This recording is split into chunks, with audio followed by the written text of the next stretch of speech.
ठीक। नमस्कार, मैं हूँ सुशील शंकर विक। आप मेरे साथ देख रहे हैं metro today live. Metro today live आज बढ़ता हुआ चैनल है और इसमें जो आए हुए हैं आज चैनल पे वो है मिस्टर कल्याण जी। कांग्रेस के प्रवक्ता हैं, सोशल वर्कर हैं, सोशल एक्टिविटीज है और कल्याण जी यहाँ जयपुर से विराजते हैं। कल्याण जी, आपका बहुत बहुत स्वागत है मेट्रो टुडे लाइव में। धन्यवाद सर, थैंक यू सर। दूसरा हमारे साथ आई हुई है madam Vandana Tiwari ji. Madam Vandana Tiwari national executive member of BJP हैं, महिला मोर्चा की, प्लस नेशनल स्पीकर हैं गौ गीता गंगा रक्षा मंच की। मैडम वंदना, आपका बहुत बहुत स्वागत है मेट्रो टुडे लाइव में। दूसरा हमारे साथ जुड़े हुए हैं दंडी स्वामी जी। दंडी स्वामी जी जो है हमारे से प्रयागराज से जुड़ते हैं हमारे साथ, और दंडी स्वामी जी ब्रह्मदत्तपुरी जी जो है साधु संत महंत प्रसाद के अध्यक्ष भी हैं, प्लस गौ गीता गंगा रक्षा मंच के संरक्षक भी हैं। स्वामी जी, आपका कोटि कोटि प्रणाम और आपको स्वागत है मेट्रो टुडे लाइव में। जी जय जय, बहुत बहुत धन्यवाद। कल्याण जी, मैं आपसे शुरू करना चाहता हूं। आप ये बताइए, क्या SC ST का जो आरक्षण चल रहा है इस समय और SC ST का जो रिजर्वेशन का तूल पकड़ रहा है, क्या ये मामला इसी तरह चलेगा? सुप्रीम कोर्ट के फैसले के बाद, जब से सुप्रीम कोर्ट ने ये बोला है कि हर राज्यों को उप वर्गीकरण, जो पिछड़े हुई वर्ग है उसको उप वर्गीकरण आप कर सकते हैं, यानी क्रीमी लेयर को हटा सकते हैं, इसमें विवाद चालू हो गया है, जिसके चलते 20 अगस्त को यानी मंगलवार वाले दिन पूरा भारत बंद था। क्या भारत बंद ही एक विकल्प है क्या? देखिए, नमस्कार, पहले सबको प्रणाम। मेरा आरक्षण इसलिए रखा गया था ताकि जो पिछड़े हुए लोग बाग हैं और जिनके पास में कोई सोर्स ऑफ इनकम नहीं है, उन लोगों के प्रोग्रेस के लिए आरक्षण का प्रावधान किया गया था, और ये मात्र 10 साल के लिए किया गया था। 10 साल बाद में धीरे धीरे करके इसको एक राजनीतिक रंग देना चालू कर दिया और लोगों को जातियों में बांटकर एक सत्ता का हथियार बना लिया गया।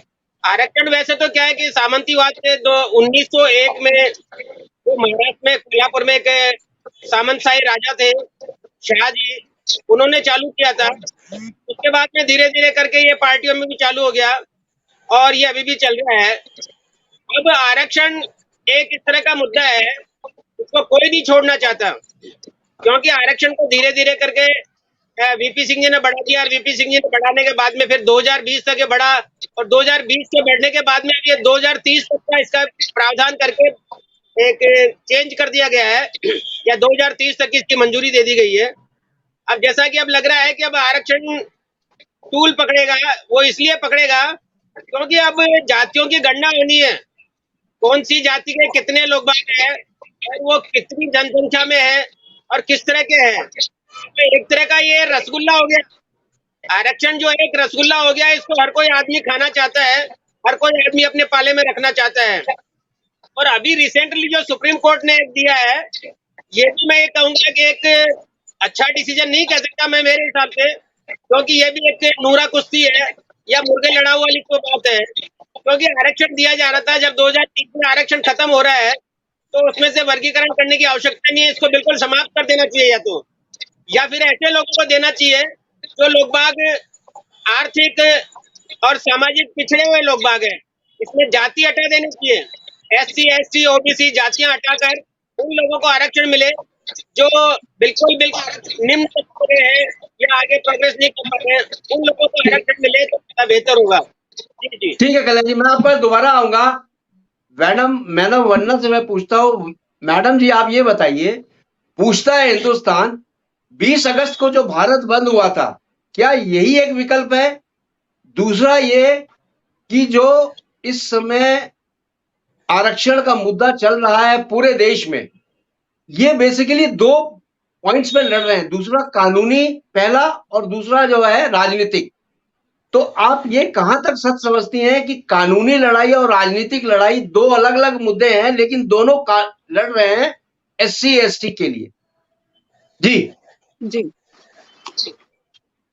कल्याण भाई साहब ने अभी बहुत अच्छी बात कही कि इसे आरक्षण को हर पार्टी ने अपना एक ऐसा मुद्दा बना रखा है जिससे कि वो शासन पर अपना हक जमाए रख सके।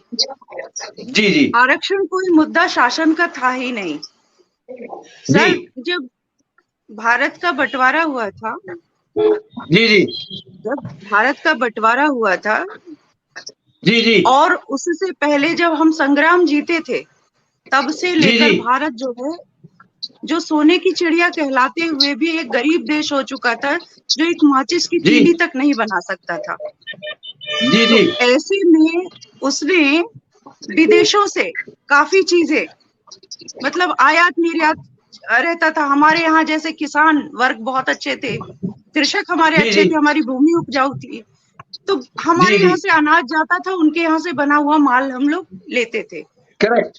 जी जी इन मुद्दों में क्या हुआ कि ये छुआछूत वाले संस्करण भी बने रहे। जी तो जब कुछ लोग उसमें बढ़कर अंबेडकर जी जैसे लोग पढ़ लिख करके जब प्रभावी बने, तो उन्होंने आरक्षण एक मुद्दा बनाया उस जरिए को साफ करने के लिए, ठीक करने के लिए, ताकि वो समाज में एक बैलेंस हो सके। और साफ तौर पे संविधान के पेज पर लिखा जा चुका था कि यह आरक्षण एक ट्रायल था जो मात्र 10 सालों के लिए लागू किया गया था। इसके बाद चूंकि राजनीतिक मुद्दा बनाया जा सके, इसे राजनीतिक तौर पर कांग्रेस सरकार ने इसे देखा। उसे पता था कि अगर लोगों पर वो अंग्रेजों वाली फूट डालो और शासन करो, तो इस मुद्दे में अगर उलझा देंगे तो व्यक्ति कुछ और नहीं सोच पाएगा। उन्होंने उकसाना शुरू किया, उकसाते उकसाते ऐसा हुआ कि कई संगठन बन गए। जब संगठन बन गया सर, तो उसका वो विकास का जो धर्रा था, जो चल पड़ा था एक तरह से धीरे धीरे, वो विकास कहीं ना कहीं वो क्षीण होता रहा। आज की सरकार ने भी इतने वर्षों बाद इस विधि को, इस विशेष तौर पर इसे देखा नहीं। मैं कह रही हूँ सर, आरक्षण एक मुद्दा है, होना चाहिए।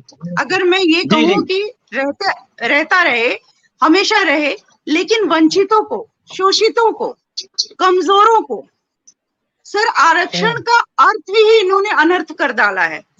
आरक्षण मतलब इन्होंने आरक्षण का ये मतलब निकाला है कि कहीं भी जाकर के ये धरना दे सकते हैं, कहीं भी जाकर ये ग्रुप बैठ सकता है और पूरे भारत की सत्ता पक्ष हो या कोई भी, भारत की परंपरा को, भारत की संस्कृति को, भारत के विकास को ये लोग किसी भी तरह से धूमिल कर सकते हैं। ये नहीं होना चाहिए। सत्ता में रहते हुए इस बात पर एक तुलनात्मक वर्चस्व बनना चाहिए। अगर आज बीजेपी सरकार है, उसे भी इस वक्त ये सोचना चाहिए। सर मैं ये कह रही हूँ कि एक कलेक्टर का बेटा, चूंकि वो शेड्यूल कास्ट में आते हैं, उनके बच्चों को आरक्षण मिलता है, उसका लाभ मिलता है पढ़ाई लिखाई के साथ, नौकरी चाकरी के साथ, फिर उसके बाद प्रमोशन में। सर क्या जरूरी है कलेक्टर अपने 2 बच्चों को पाल नहीं सकता? उसे तो चाहिए था कि अपना आरक्षण वो खुद ही रद्द कर दे, पर उसने जारी रखा सर। क्योंकि अब क्या है, आरक्षण करने के लिए, ये आरक्षण में आने के लिए इन्होंने इसे अपनी संपत्ति, अपना पैतृक अधिकार समझ रखा है सर। ये टूटना चाहिए। ये लड़ी जब तक नहीं टूटेगी, क्योंकि गरीब आज भी गरीब है सर, और सबसे ज्यादा मिडिल क्लास के लोगों को त्राही त्राही मची हुई है। ऊपर वालों को कोई छूता नहीं है, छेड़ता नहीं है। उन्हें ना जाति से, उन्हें ना आरक्षण से, उन्हें कोई दुविधा नहीं है। दुविधा में फंसता है ये बीच वाले इंसान, जो मध्यम फैमिली के लोग कहे जाते हैं, जो टैक्स पेयर हैं, जिनके टैक्स पर ये निचले वालों को उत्थान कराने में लगे रहते हैं। लेकिन उत्थान तब तक सही नहीं है जब तक ये जुमलेबाज, जब तक ये घंटों कहीं जाकर के आरक्षण के नाम पर ये लोगों को भड़काते रहे, उकसाते रहे, कहीं ग्रुप बना करके भारत बंद जैसा या कोई प्रदेश बंद जैसा ये नाटक करते रहे, ये कभी भी भारत का उत्थान में शामिल नहीं हो पाएंगे सर। ये बंद होना चाहिए। जी बिल्कुल बिल्कुल सही कहा। और आरक्षण जी हाँ बोलिए बोलिए। एक पॉइंट और है, मैं ये कह रही हूँ सर, आरक्षित व्यक्ति को मुझे लगता है अगर निचले वर्ग के लोगों को आरक्षित किया भी जाता है तो पढ़ाई तक सीमित रखें, उसे नौकरी में ना इन्वॉल्व करें। सर 92% वाला बच्चा अगर मेडिकल में निकलता है तो एक अच्छा श्रेष्ठ डॉक्टर बनेगा, लेकिन एक 42% वाला बच्चा उसे जबरदस्ती आप बैठाते हैं तो सेंटर टेबल पर निश्चित तौर पर मौतें होंगी। ये आरक्षण इतना भयानक हो चुका है, मैं हर मुद्दे पे बोल सकती हूँ, हर जगह पे बोल सकती हूँ। ना सिर्फ अब ये आर्किटेक्ट, ये पुल गिर रहे हैं सर, क्या है इसमें भी आप निकालिए, कॉलम आप निकालिए, ये आरक्षण का ही फैक्टर है। एक इंजीनियर आप अच्छा नहीं दे पाएंगे तो यही होगा सर, ये ढांचा ऐसे ही गिरते रहेंगे। तो आरक्षण अपनी जगह है, आरक्षण को नौकरी से तो बिल्कुल संबंध नहीं होना चाहिए। जी जी ये मेरा मानना है। बिल्कुल सही कहा आपने। हमारे साथ जुड़ चुके हैं पंडित जी, जुड़े हुए हैं। पंडित जी आपका बहुत बहुत स्वागत है मैटर टुडे लाइव में। पंडित जी आपको आवाज आ रही है मेरी? जी हाँ, आ रही है, आ रही है। पंडित जी आप ये बताइए, पूछता हिंदुस्तान, क्या आरक्षण ही एक मुद्दा है जो राजनीतिक और कानूनी लड़ाई पे लड़ा जा रहा है? इसको साथ में भारत बंद पे भी लेके आ रहे हैं। भारत बंद का मतलब है भारत के आर्थिक स्थिति को नुकसान पहुंचाना। आप क्या सहमत हैं इससे? सबसे पहले डिबेट में सहभागी सभी को हमारी मथुरा से राधे कृष्णा, और आपके चैनल को बहुत बहुत बधाई शुभकामनाएं देते हैं कि आप का चैनल जो है ज्वलंत समस्याओं को समय समय पर उठाते रहते हैं। इसके लिए आपको बहुत बहुत बधाई और शुभकामनाएं। मेरा दुर्भाग्य रहता है व्यस्तता के कारण हम डिबेट में आज पहली बार शामिल हो रहे हैं आपके चैनल पर। जी। और जो आपका प्रश्न है, जो आपने प्रश्न किया है जी, आरक्षण का जो प्रश्न है, तो उसमें मैं ये कहना चाहूंगा, पहली बात तो ये जी कि जो आरक्षण जिस आधार पर है वो आधार गलत है। जाति के आधार पर न हो करके अर्थ के आधार पर जो है भले हो। दूसरी बात मैं ये कहना चाहूंगा कि इतने वर्ष हो गए हैं आरक्षण को, आरक्षण वाले सुविधा ले रहे हैं, क्या सुविधा लेने वाले, आरक्षण का सुविधा लेने वाले क्या अभी भी नीचे से ऊपर नहीं आ पाए हैं क्या? जी। और तीसरी बात यह है कि ये जो आंदोलन है, आंदोलन सरासर गलत है। इसके साथ में जो हवा दे रहे हैं विपक्ष पार्टी, जो मुद्दा बना रहे हैं ये जाति गणना का, ये भी बिल्कुल गलत है। जाति गणना का जो आधार बना रहे हैं, जाति गणना होनी चाहिए। विपक्ष इतना जो है क्यों इस बात पर जो है मजबूती दे रहा है? जी, जाति गणना का मतलब वही टेक्निक जो अंग्रेजों ने अपनाई, बांटो और फूट डालो और राज करो। करेक्ट।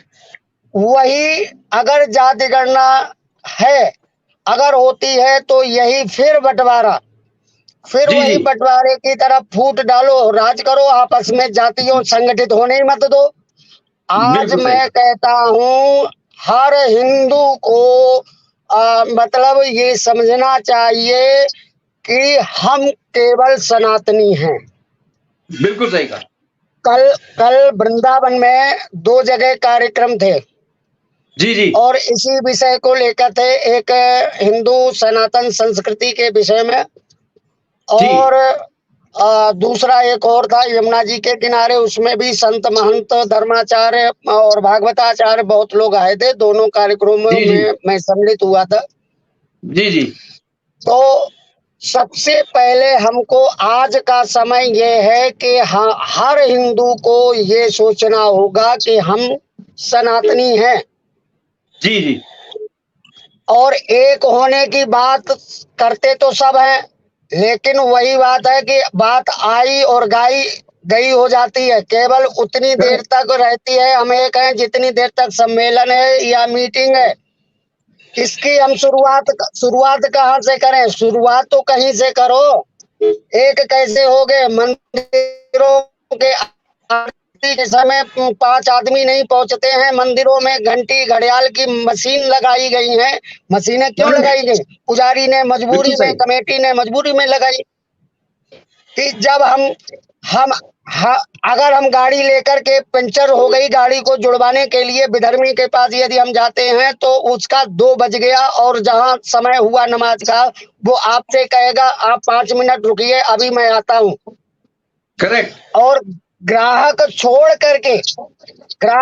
करके वो जो है अपनी नमाज अदा करने चला जाता है, और वो एक बार नहीं 5 बार दिन में। और हम हिंदू सनातनी क्या इतना नहीं कर सकते? कहीं हम रास्ते में हैं या अपनी दुकान पे हैं या कहीं किसी, तो पास में जो भी भले छोटा से छोटा मंदिर हो, लेकिन वहां कम से कम 15 मिनट हमें पहुंचना चाहिए। अगर 24 घंटे के लिए हम धर्म के लिए, अपने सनातन धर्म के लिए अगर हम नहीं दे सकते हैं, तो अब एक होने की बात बिल्कुल बेबुनियादी होगी। जी जी। तो ये जाति गणना के मैं खिलाफ हूँ, आरक्षण के खिलाफ हूँ। यदि अगर आरक्षण में भी जाति के आधार पर न दे करके ये किया जाए, देखो कमजोर हर वर्ग में है, हर जाति में है। ब्राह्मण क्या कमजोर नहीं है कुछ, या क्षत्रिय कुछ कमजोर नहीं है। वैश्यों में भी मेरे पास आंकड़े ऐसे हैं कि वैश्यों में भी बनिया जो कहता था व्यापारी होता, मैं आपको मेरे पास आंकड़े हैं, व्यापारी हमारे 4-5 नजर में ऐसी हैं जो 10,000 की नौकरी कर रहा है। 10,000 नौकरी करके बनिया का बेटा अपना परिवार पाल रहा है बेचारा। वह कमजोर नहीं है क्या? वो इस चीज का अधिकारी नहीं है? वो सरकारी नौकरी का क्या अधिकारी नहीं है? जी जी। 50 गज में रह रहा है, 10,000 की नौकरी कर रहा है, और है बनिया वो, क्या वो अधिकारी नहीं है सरकारी नौकरी का? उसे वंचित क्यों कर दिया आपने? जात के आधार पर क्यों? अर्थ के आधार पर होना चाहिए। और तीसरी बात मैं ये कहना चाहूंगा कि ये आरक्षण नौकरी में, जो अभी मैं सुन रहा था बहन जी कह रही थी, बहुत अच्छी बात कही उन्होंने, कि अगर आरक्षण देना है, आपको सुविधा देनी है, आप सुविधा से योग्य बनाइए पहले। अब किसी ने आरक्षण के आधार पर MBBS कर लिया, योग्यता उसके पास जो है कंपाउंडर की नहीं है, तो क्या वो इलाज कर पाएगा? आरक्षण के आधार पर वो टीचर बन गया और स्कूल में पढ़ाने जा रहा है। बालक, हम जो विद्यार्थी होते हैं, बच्चे हैं, वो हमारा भविष्य है राष्ट्र का। क्या वो जो आरक्षण के आधार पर जिसकी नियुक्ति हुई है, जिसके अंदर योग्यता नहीं है, क्या वो राष्ट्र का निर्माण कर पाएगा? बिल्कुल नहीं कर पाएगा। वो विद्यार्थियों को वो मजबूत वो शिक्षा दे पाएगा क्या जो उनके पास होनी चाहिए? जो उसके पास खुद के पास योग्यता नहीं है, तो बच्चों का योग्य कैसे बना सकता है? यानी कि हमारे राष्ट्र को कमजोर करना जो है करने जा रहे हैं हम इस तरह से। जी जी जी। भाई, जो हमारे विद्यालय में बच्चे पढ़ने जाते हैं, कल को उसी में कोई DM बनता है, कोई SP बनता है, IAS बनते हैं, PS अधिकारी बनते हैं, उन्हीं में से वही तो राष्ट्र का भविष्य है। बिल्कुल सही है। अगर वही क्षेत्र हमारा कमजोर हो गया तो राष्ट्र कमजोर होगा कि नहीं होगा? बिल्कुल होगा। तो पंडित जी, तो मैं कहना ये चाहता हूँ, करता हूँ, आप बहुत अच्छा विवाद कर रहे हैं, बहुत शानदार बोल रहे हैं। आपको मैं दोबारा आमंत्रित करूंगा। इस समय हमारे साथ जो जुड़े हुए हैं विश्व प्रसिद्ध ब्रह्मदत्त पुरी जी जुड़े हुए हैं, उनसे भी हम थोड़ा सा बात कर लें। ब्रह्मदत्त पुरी जी, आपसे पूछता है हिंदुस्तान, क्या SC ST कोटा में जिस तरह मैडम ने बोला और पंडित जी ने बोला कि इनको पढ़ाई में योग्यता दो आप, लेकिन नौकरी में कोई आरक्षण नहीं दिया जाना चाहिए, प्लस इनकी क्रीमी लेयर जो है इस समय उसको भी हटानी चाहिए। आप स्वामी जी कहां तक इससे सहमत हैं?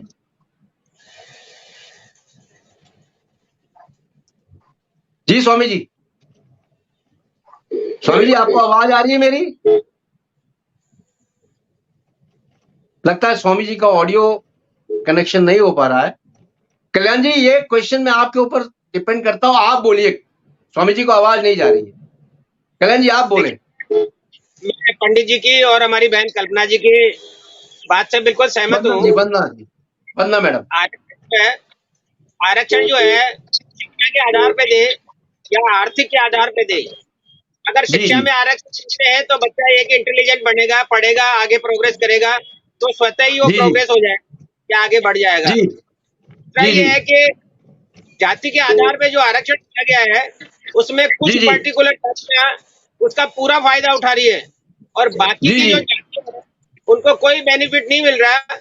इसलिए जाति के आधार पर आरक्षण की मैं एक तरह से निंदा करता हूं और उसको खत्म कर देना चाहिए, क्योंकि जैसा प्राइवेट में हमारा SC 15% है और ST 7.5% है और OBC 27% है।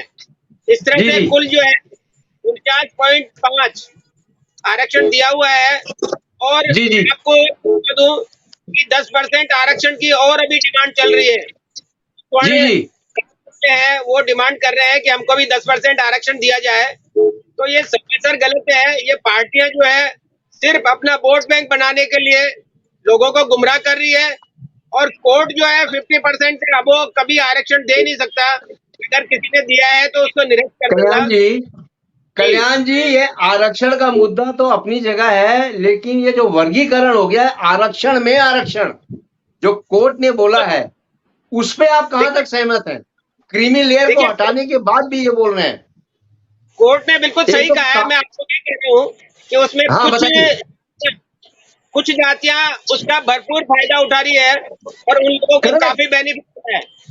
तो वो लोग आरक्षण हो, वो लोग नहीं चाहते कि आरक्षण में फिर आरक्षण हो, यानी कि हमको जो कोटा मिल रहा है उसमें से भी डिवाइडेशन हो जाए, इसीलिए इसका विरोध किया जाए। जी। तो ये सरासर गलत है, क्योंकि कुछ जो बढ़ गए उन लोगों को यह कि आरक्षण से बाहर कर देना चाहिए और जो पिछड़े हैं, आर्थिक पिछड़े हैं, शोषित हैं, जिनके पास में प्रोग्रेस करने के लिए कोई साधन नहीं है, उन लोगों को किसी भी कास्ट का हो, चाहे वो ब्राह्मण हो, बनिया हो, शूद्र हो या वैश्य हो, कोई भी हो, उनको आर्थिक आधार पर आरक्षण मिले तो मैं समझता हूं कि हमारी तरक्की हो सकती है और हमको अच्छे इंजीनियर, अच्छे डॉक्टर, अच्छे वकील, अच्छे जज और अच्छे टीचर मिल सकते हैं अगर हम आरक्षण को खत्म करके एक ऐसी व्यवस्था करें जिसमें यह है कि पिछड़े वर्ग को सिर्फ शिक्षा में आरक्षण दे,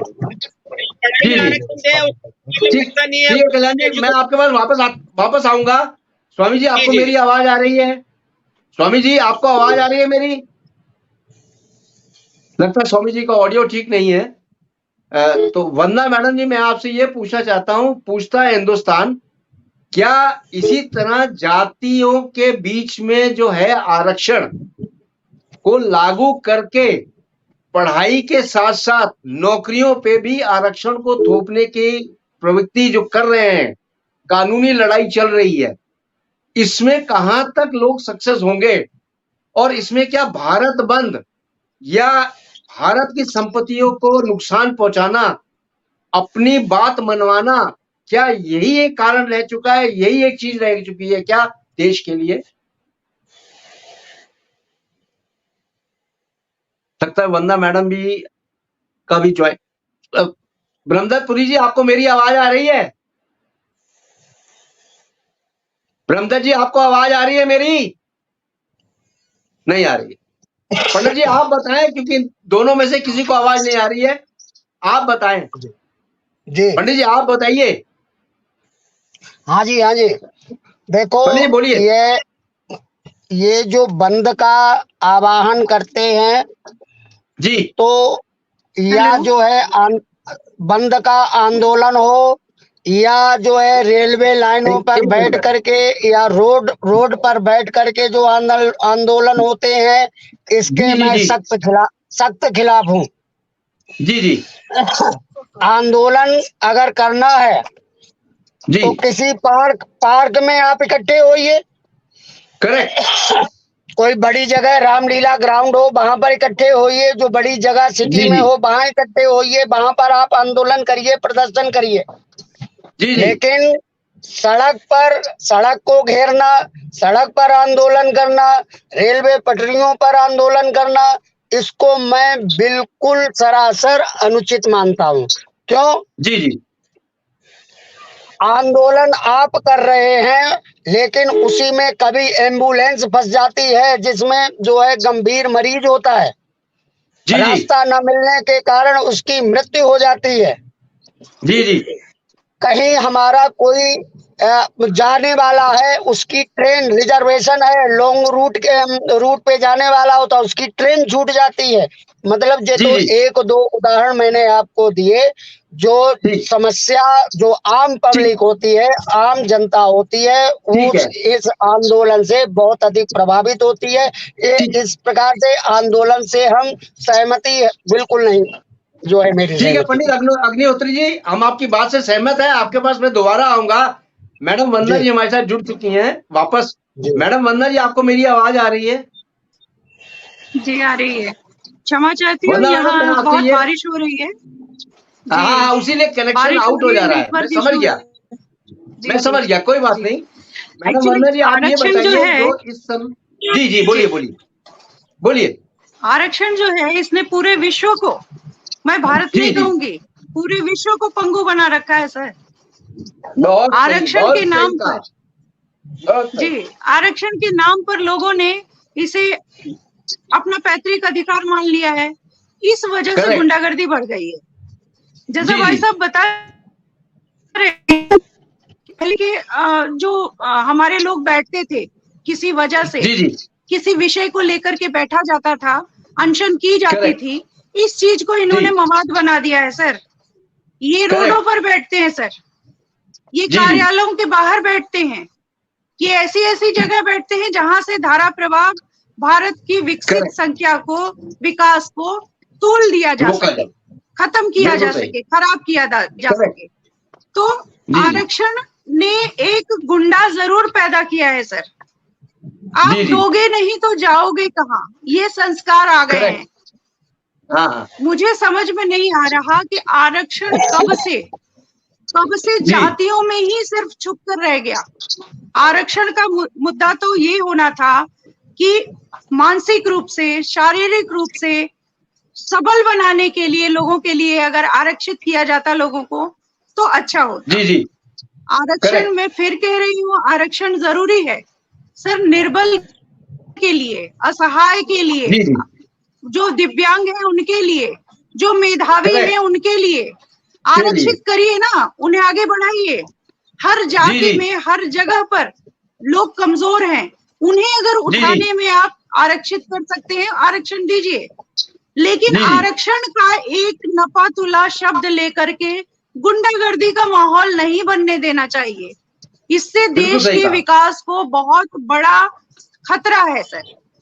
राकेश टिकैत जैसे लोग एक वर्ण में जाकर के इसका उपयोग नहीं, दुरुपयोग करते हैं सर। मेरे को एक छोटी सी घटना याद आती है कि मैंने एक कहानी पढ़ी थी कि एक सरकारी अधिकारी को राज्य में कंबल बंटवाने की जिम्मेदारी मिली। गरीबों को, ठिठुरते हुए भिखारियों को, कमजोर लोगों को, बूढ़ों को उसने पूरा सर्वे करवाया, अपने अधीनस्थ को ये बताया कि आप कल से कंबल बांटना शुरू कर दिए। उसने कहा बिल्कुल सर, बांटेंगे। आपने कहा और आपका आज्ञा का पालन किया जाएगा सर। अगले दिन उन्होंने देखा कि फिर कुछ लोग वैसे ही ठिठुर रहे हैं, कांप रहे हैं। उन्होंने कहा क्या हुआ भाई, मैंने तुम्हें कहा था कि बंटवाना शुरू कर दो। उन्होंने कहा सर मैंने कोटा निकालना शुरू किया है, कोटा निकाला है, पूरी जगहों का कोटा तैयार होकर आया है, कल से पूरा दोपहर से बांटना शुरू कर देंगे सर। ये फिर चले गए। भीषण ठंड की रात थी सर, ठिठुरते हुए अपने आलीशान महल जैसी कोठी में वो ये सोच रहे थे कि जो लोग ठंड से कांप रहे हैं, जिनके पास वस्त्र नहीं है, कंबल नहीं है, उनकी क्या दशा होगी। मैं तो इतने आयशो आराम में हूँ, मुझे इतना ठंडा लग रहा है। अगले दिन वो फिर निकले, उन्होंने फिर लोगों को वैसे ही ठिठुरते हुए देखा। बाद में उन्होंने फिर पूछा कि अरे भाई तुमने कहा था कि दोपहर से तुम बांटना शुरू कर दोगे। तो अधीनस्थ ने फिर कहा कि क्षमा चाहता हूं सर, कोटे में आरक्षण के आधार पर हमने बांटना शुरू किया था और ये जो लोग कांप रहे हैं ये चूंकि जनरल कोटे में थे, इन तक आते आते कंबल शेष हो गया, कल जरूर इनको दे दिया जाएगा। लेकिन अगले ही दिन कुछ लोगों की लाशें ठंड से ठंडी हो चुकी थी सर, और वो कम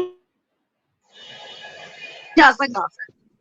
तो ये बहुत बड़ा दुर्भाग्य है। भारत को समझना पड़ेगा कि जरूरतमंद को ही किसी भी चीज की विशेषता पता होती है। पेट भरे हुए आदमी को आप खाना खिलाएंगे ना, वो चाहे जितना भी अच्छा खाना हो उसे वो स्वाद नहीं मिलेगा। आप अगर एक भूखे को भोजन कराएंगे तो वो दाल चावल में भी स्वाद निकाल लेगा। ये जरूरी है सर, हमें ये आंकड़े में जाना चाहिए कि आरक्षण की जरूरत है किसको, और मेधावी बनाने के लिए, क्योंकि राष्ट्र का गौरव हमारे बच्चे हैं, हमारे आगे आने वाली पीढ़ी है, उनको मेधावी बनाने में, उन्हें किसी भी तरह के ट्रेनिंग देने में अगर आरक्षण दिया जा सकता है तो जरूर देना चाहिए, ताकि हमारा भविष्य और उज्जवल हो सके। करेक्ट। कल्याण जी, आप कहां तक सहमत हैं? वंदना मैडम जी ने जो अभी बोला है उस तत्वों पे आप सहमत हैं क्या? कल्याण जी, मैं इनकी बात से सहमत हूँ और मेरे हिसाब से भी यही है कि आरक्षण मिलना चाहिए। बाकी आरक्षण उसको मिलना चाहिए जो आदमी निर्बल है, असहाय है या हैंडीकैप है, उन लोगों को आरक्षण मिले तो बेहतर है। ठीक है कल्याण जी, वो तो अपनी जगह। मेरे को आप ये बताओ कि राजनीतिकरण हो रहा है आरक्षण का, ये कहां तक मुद्दा सही है? पूछता है हिंदुस्तान, ये बताओ आप। मैं इसके बिल्कुल सहमत नहीं हूँ। इससे जो राजनीतिकरण हो रहा है ये सिर्फ अपना वोट बैंक को करने के लिए, लोगों को गुमराह करने के लिए और आपस में उलझाए रखने के लिए हो रहा है। इसलिए मैं इसकी बिल्कुल भर्त्सना करता हूँ और मैं इसके बिल्कुल खिलाफ हूँ। ये राजनीतिकरण नहीं होना चाहिए। आरक्षण शिक्षा में, स्वास्थ्य में और अर्थ के आधार पर होना चाहिए। अगर कोई आदमी पैसा नहीं है उसके पास में, उसको आरक्षण दीजिए। अगर कोई बीमार है और उसके पास इलाज करवाने के लिए पैसा नहीं है, उसको आरक्षण दीजिए। बाकी नौकरी में आरक्षण देना ये हमारे देश के लिए दुर्भाग्य है। अगर नौकरी में आरक्षण मिलेगा तो हमारे को न अच्छे डॉक्टर मिलेंगे, न अच्छे इंजीनियर मिलेंगे और न ही हमारा देश प्रोग्रेस करेगा। ठीक, एक मिनट ब्रह्मदत्त पुरी जी, आपको मेरी आवाज आ रही है? ब्रह्मदत्त जी, आवाज आ रही है? आ रही है। ब्रह्मदत्त जी आप बोले, आ रही है, आप बोले, आप बोले, आपका समय शुरू होता है, आप बोले। बोले। जी। अब जो कुछ बातें हैं सब ठीक हो गए, मैं सुन रहा बातें सबके अपने अपने मत, अपने अब आपकी आवाज भी आ गई, बोलिए। हाँ जी। और सबसे बड़े दुर्भाग्यपूर्ण बात ये देश के लिए कि लोग जो है ना, ये आरक्षण का जो है आवाज उठाना नहीं है, देश में जो है दंगा फैलाने का बहुत बड़ा षड्यंत्र चल रहा है कि दंगा करके और सरकार को गिरा करके सरकार को कमजोर कैसा किया जाए, सरकार को जल्दी से जल्दी कैसे गिराया जाए, बहुत बड़ा षड्यंत्र है। दूसरी बात आपको बताएं, आरक्षण तो एक बहाना है, हिंदुस्तान को आरक्षण तो एक बहाना है और जनता को और देश को सताना है। इनकी बयानबाजी बार बार आ रही है और चैलेंज दे रहे हैं, बांग्लादेश का दृष्टांत देते हैं, भारतवासियों को डरा रहे हैं। इनके डराने से डर जाएंगे हिंदुस्तानी? किसी भारतवासी को डरने की जरूरत नहीं है। लोगों को डरा करके ऐसी भपकियां इनको पहले की आदत पड़ी हुई है। सन 47 के बाद केवल 10 साल के लिए, 10 साल तक व्यक्ति का डेवलपमेंट होता है, व्यक्ति आगे बढ़ जाता है। 10 साल का समय दिया गया था कि जब तक वो प्रोग्रेस नहीं करता तब तक के लिए उसको मदद दी जाए, उसको प्रोत्साहन दिया जाए। तो उस प्रोत्साहन की आड़ में लेकर के आज भारत में आग लगाना चाहते हैं, दंगा करना चाहते हैं। और वो व्यक्ति कहाँ पहुंच गया? जैसे अभी वो बता रहे, ये बहन बता रही थी, तिवारी जी, नाम मैं थोड़ा भूल गया हूँ, वंदना जी जैसे, हाँ वंदना जी बता रही थी कि ये देश में अगर डीएम है, डीएम को भी क्या आरक्षण की जरूरत है? जो संपन्न है, जो पूर्णतया से जो है सर्व संपन्न है, ऐसे व्यक्तियों को फिर वो मांगे जा रहे हैं, अपनी मांगे मनवा रहे हैं। ये बिल्कुल सरासर गलत है देश के अंदर। राष्ट्रपति से लेकर नीचे तक कौन नहीं उस पे? इनकी सोच गलत रह गई है। वही संकीर्ण भावनाएं, अंग्रेजों के समय की बड़ी बातें जो है खींच के और देश को बर्बाद करने का षड्यंत्र है, और कोई बात नहीं है। रही बात आगे की, रही बात भविष्य की, जो व्यक्ति पिछड़ा हुआ है, गरीब है, उसको कुछ कर नहीं पा रहा, टैलेंटेड है, ऐसा नहीं कि गरीब है तो बस, टैलेंटेड भी होना चाहिए, सुपात्र होना चाहिए, योग्य व्यक्ति होना चाहिए, उसको सरकार आरक्षण दे। बिल्कुल जाति के आधार पर यह आरक्षण जो है बिल्कुल भारत में समाप्त हो जाना चाहिए। जाति से भारत में दंगा ज्यादा हो रहे हैं, और जब से ये जाति का ज्यादा समूह झुंड बढ़ता जा रहा है, मतलब पहले 2000 4000 जाति थे तो लाखों में पहुंच गए। और ये नेताओं के जाति में किसने बांटा? जनता थोड़ी बांट रही है किसी को, नेता जो है बांट रहे हैं।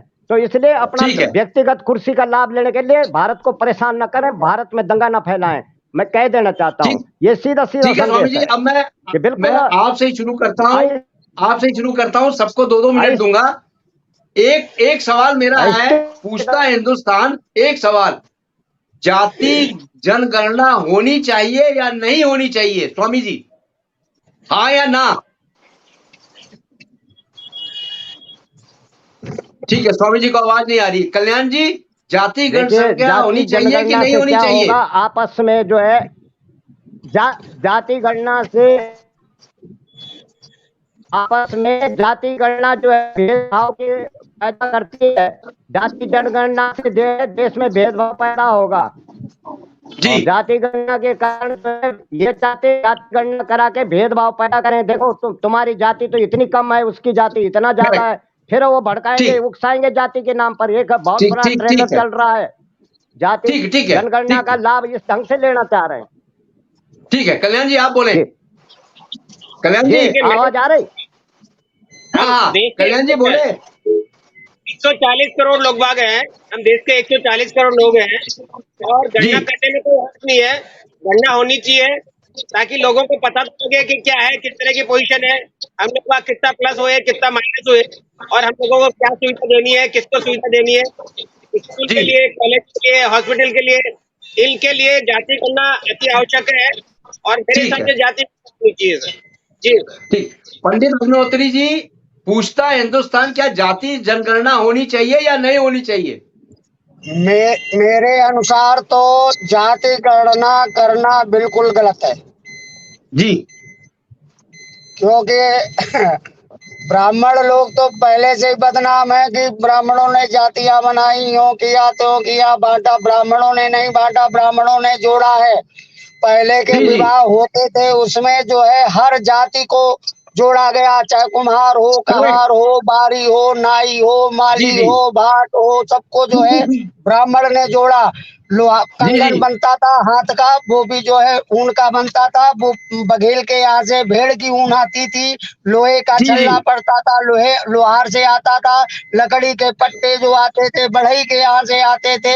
और पालकी का काम जो है कहार करते, यानी ब्राह्मण ने जोड़ा है, तोड़ा नहीं। जबकि ब्राह्मण ही सबसे ज्यादा बदनाम हुआ, जबकि बांटने का काम किया है तो नेताओं ने किया है।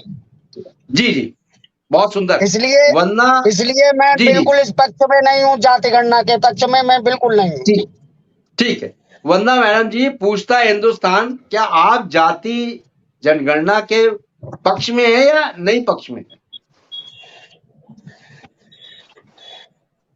मैं आपको साधुवाद फिर से दे रही हूँ, और मैं चाहती हूँ दिल से कि आपका ये चैनल जो है ये सोई हुई सरकारों के कानों में ऐसी सारे संवादों को पहुंचाएं जो लोगों के बारे में, जो हमारे समाज के लिए जो उचित प्लेटफॉर्म आप दे रहे हो, कभी भी किसी भी मुद्दे को आप उठाते हो। तो मैं ये चाहती हूँ कि जब हम जाति पर बात कर रहे हैं, जाति जनगणना पर, जाति के आधार पर आरक्षण पर, या जाति के आधार पर कुछ भी, तो जातिगत कोई भी व्यवस्था सिर्फ वर्ग से, जैसा भाई साहब ने बताया, उद्घृत की गई थी कार्य करने के लिए। हर वर्ग को कार्य करने के लिए बांटा गया था। इसका ये बिल्कुल अर्थ नहीं था कि इस आधार पर आरक्षण दिया जाए। मैं फिर कह रही हूँ, अपने किसी वर्ग में, काम में अगर किसी को प्रतिभा है, मेधावी है, उसे आगे बढ़ाने के लिए अगर आरक्षण दिया जाए, बिल्कुल देना चाहिए। और मैं एक और चोट करूंगी, एक विषय और आप रखिए, शिक्षा और स्वास्थ्य, ये विषय बहुत जरूरी है। अगर इन दो चीजों को फ्री कर दिया जाए, बाकी सारी फ्री की व्यवस्थाएं बंद कर दी जाए, देश बिल्कुल सुरक्षित हो जाएगा सर। जिस पर कोई नेता, कोई पार्टी नहीं सोचेगी, जो कि वो जानती है कि अंग्रेजों की वो नीति जो 150 लोग आकर के हम पर राज करने के लिए अपने 1500 कर्मियों के द्वारा इतनी बड़े भारत की जनसंख्या पे राज कर दिए, वही फूट डालो और राजनीति करो। तो हमें जातियों में पढ़ना नहीं चाहिए। और मैं इन लोगों से जो आरक्षण की मांग कर रहे हैं, मैं इनकी सोच को बहुत धन्य मान रही हूँ कि ये कैसी कैसी सोच लेके आते हैं। इससे देश का कौन सा विकास होने वाला है?